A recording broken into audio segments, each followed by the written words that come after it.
What's going on, everyone? It's your boy DJ Taylor bringing you Not So PC once again. Basically, the show is about just not being PC, keeping it 1,000, keeping it 100.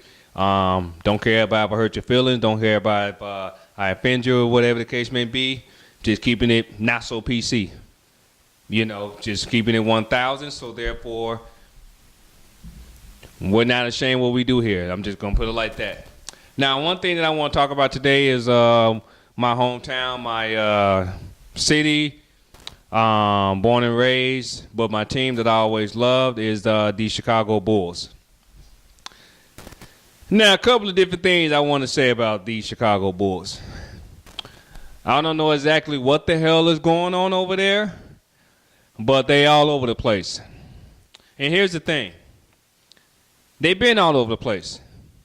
They always been an organization that can have some great players, and the players play in spite of the organization and not because of them. Because of them,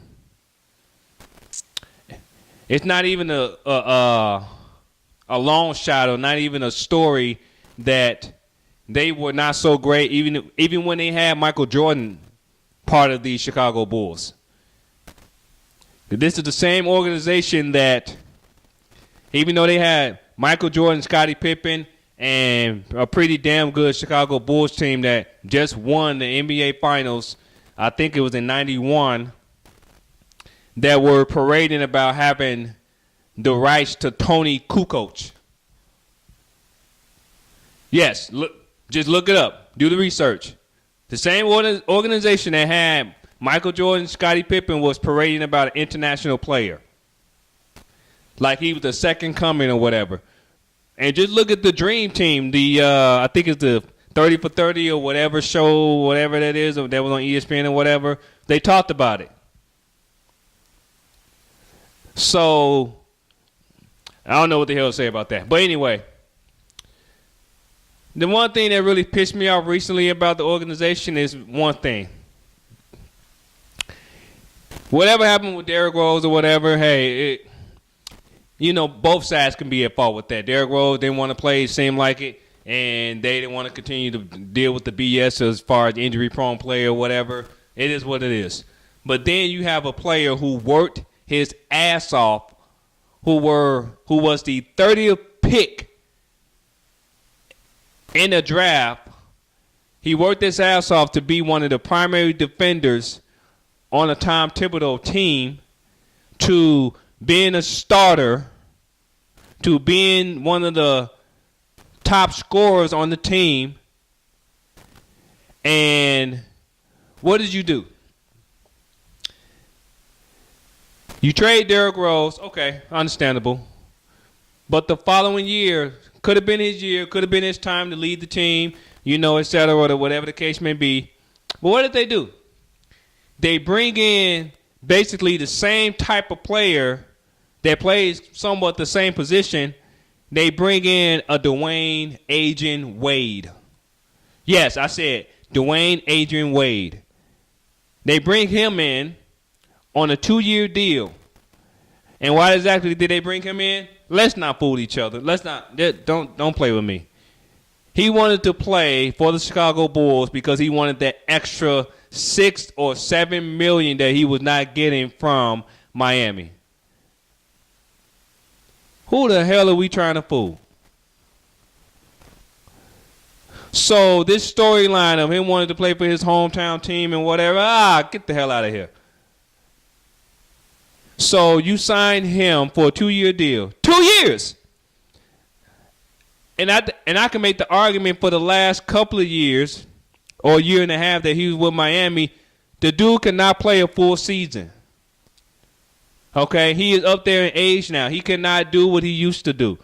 But the Bulls bring him in for 2 years, which he did not play for the full 2 years, by the way. And they bring in Rondo.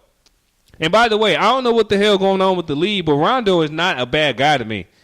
Now, he may tell you about yourself. He may keep it real. He may keep it 1,000 like this show is all about. He may say some things that may offend you or whatever. But last time I checked, he's a champion. He's been there. And he's the one hell of a point guard.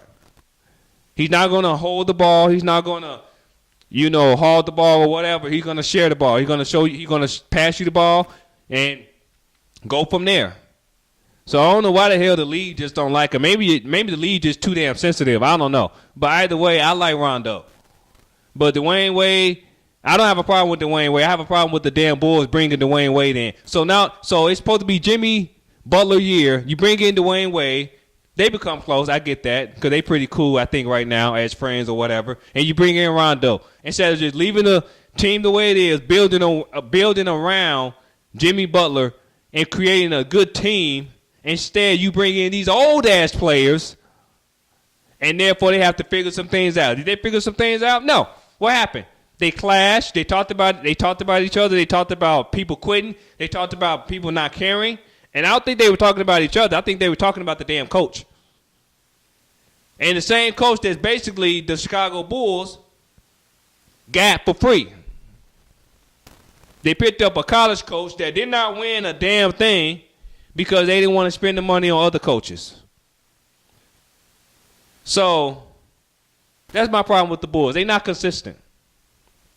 Well, you know what? I take that back. They are consistent. They're consistent with being inconsistent. And what I mean by that is they're consistent with being a joke. So now that's what happened that one year. Now after that, you trade Jimmy Butler for a box of cookies. You let go Rondo, you buy out Dwayne Wade, and then you trade Jimmy Butler for a box of cookies. Basically what you did. Now, as of now, Zach LaVine and they have Chris Dunn out of that trade, and I think a 7th pick at that time or whatever. But Zach LaVine, he been playing okay. Chris Dunn, he been playing okay. Okay, whatever the case may be. But you're starting all over again on an unsure future because you couldn't just chill with Jimmy Butler, who worked his ass off for you. So once again, I'm a big Jimmy Butler fan. I wanted him to succeed in Chicago because he did what he had to do, and he paid his due, and he worked his ass off to get what he deserved. But now this dude is a 3-time, I think a 4-time All-Star now. He's a starter for the Minnesota Timberwolves, for the same coach that believed in him, in spite of the dumbass Chicago Bulls organization. So now the Bulls fans have to wait again to be, I don't know what the word I want to use, but to be in the picture again. And that may not happen because Boston, thanks to Kyrie Irving, is balling now. You got Toronto. I'm not even going to say anything about Washington because I don't believe in their asses at all. Whatever. Cleveland, the Cavs, they going downhill. There's no way of working around there. I don't know about them. But then you got the 76ers. Trust the process. I trust their process better than the Bulls right now. Then you have Detroit, which is Blake Griffin playing pretty good. So all in all, once again, the Bulls are back going downhill. All because dumbass upper management, instead of giving the keys to Jimmy Butler, they bring in a couple of basically old-ass scrubs who can't do what they used to do because they couldn't just chill and be patient.